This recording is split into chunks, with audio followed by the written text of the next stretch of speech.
Halo teman-teman semuanya, kami dari kelompok 5 akan menjelaskan mengenai liberalisme dan sedikit studi kasus Tiongkok di Timur Tengah. Anggota kelompok kami ada Pristian Pratamenjelita, Kayana Violeta, Dita Nurhalimah, dan Melisa Safira Anwar.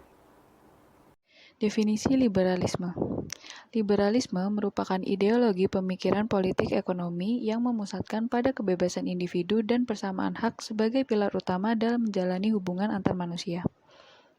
Sejarah liberalisme dimulai pada masa Renaissance di mana hal yang diperjuangkan saat itu merupakan kebebasan manusia. Karena pada masa tersebut kekuasaan kalangan atas seperti raja dan pemuka agama sangat mendominasi. Hal ini menyebabkan keterbatasan berpendapat dan bertindak bagi kalangan di bawahnya, dan hal tersebut memicu adanya ide kebebasan di berbagai kalangan masyarakat. Ide kebebasan tersebut akhirnya berkembang dalam bidang politik, agama, sosial budaya, serta ekonomi. Tanda awal lahirnya liberalisme adalah revolusi industri yang terjadi di Inggris dan revolusi Prancis pada abad ke-17. Paham liberalisme berkembang saat revolusi industri di Inggris, di mana adanya penerapan ekonomi merkantilisme yang berkembang di kalangan negara Eropa. Lalu, muncul tokoh-tokoh liberal seperti Adam Smith yang menulis buku berjudul The Wealth of Nations, di mana beliau menjabarkan poin-poin penting liberalis dalam pertumbuhan ekonomi. Di sisi lain, terdapat juga revolusi Prancis, di mana paham liberalis berkembang dalam bidang sosial dan politik di negara Prancis. Hal ini mempengaruhi sistem pemerintahan Prancis yang menganut monarki absolut berubah menjadi negara liberal. Dari Prancis, paham ini menyebar ke negara-negara Eropa lainnya, terutama dengan adanya perang koalisi saat itu. Tak berhenti sampai Eropa, paham tersebut menyebar hingga penjuru dunia akibat meluasnya hubungan antara negara-negara Eropa dengan benua lain, terutama benua Asia dan Afrika. Dan hal ini memiliki pengaruh besar terhadap perkembangan sejarah beberapa negara. Jadi selanjutnya kita akan membahas mengenai basic assumption. Jadi ada beberapa asumsi dasar dari liberalisme. Yang pertama adalah manusia merupakan kelompok rasional, di mana kepentingan atau keuntungan itu nomor satu. Nggak ada yang mau rugi kan ceritanya. Dan perang kan bikin rugi, jadi ya kerjasama itu opsi yang terbaik biar sama-sama untung.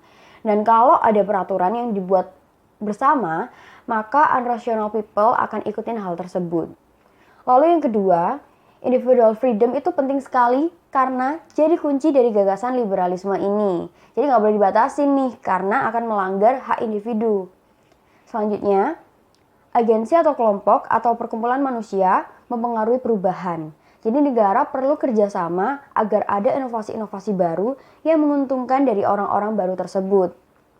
Lalu yang keempat, liberalisme merupakan ideologi universal, di mana semua negara itu bisa pakai ideologi ini tanpa dibatasin apapun. Dan yang terakhir, interdependensi akan menghapus batas negara. Dan hal ini tuh bisa muncul karena tiap negara saling bekerja sama dan lama-lama batas negara akan hilang. Selanjutnya, liberalisme memiliki 4 dimensi praktis, yaitu positive peace, interdependence, the spirit of commerce, dan yang terakhir, human rights. Dimensi praktis positive peace adalah kondisi di mana kedamaian pada suatu tempat tidak menimbulkan adanya ketakutan, yaitu perdamaian yang tidak menimbulkan perang sama sekali, dan juga kondisi masyarakatnya bisa saling menguntungkan, karena saling bekerja sama sehingga kedamaian tersebut tetap terjaga. Sedangkan dimensi praktis interdependence atau ketergantungan, yaitu kaum liberalis percaya bila negara-negara saling bergantungan dalam hal kerjasama internasional seperti perdagangan misalnya, maka akan menimbulkan persaingan pada bidang militer saling menurun.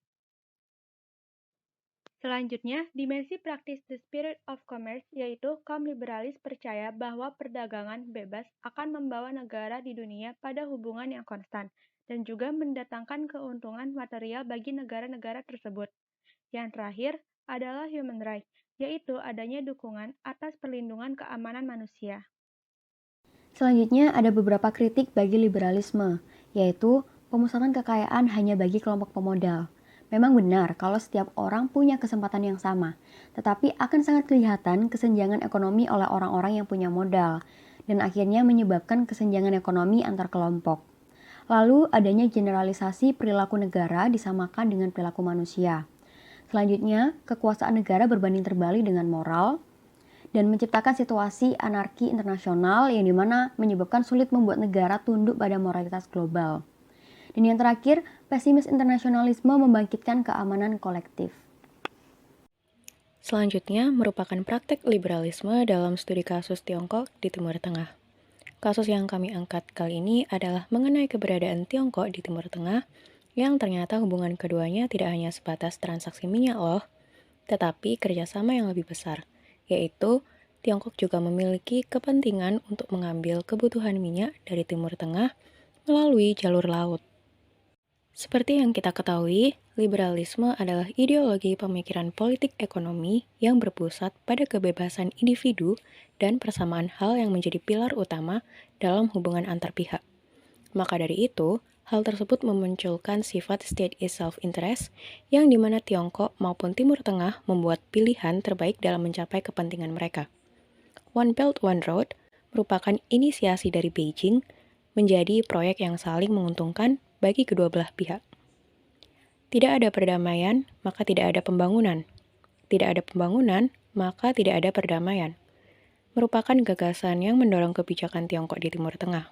Gagasan tersebut berpotensi untuk memberi keuntungan bagi pihak yang saling bersangkutan. Praktik liberalisme yang terjadi antara Tiongkok dan Timur Tengah menciptakan dua dimensi praktis liberalisme, yaitu yang pertama, positive peace, menggambarkan adanya kerjasama yang saling menguntungkan. Lalu yang kedua, dimensi interdependence, terjadi karena adanya ketergantungan dari dua pihak yang bersangkutan, yaitu Tiongkok yang membutuhkan Timur Tengah untuk menjadi pemasok minyak, dan Timur Tengah yang membutuhkan Tiongkok untuk membantu pembangunan di Timur Tengah. Tiongkok dan Timur Tengah juga memiliki peran masing-masing, sehingga terciptanya keharmonisan dalam hubungan bilateral. Sekian penjelasan mengenai liberalisme dan studi kasus Tiongkok di Timur Tengah. Kami mohon maaf jika ada kesalahan kata ataupun kalimat. Terima kasih.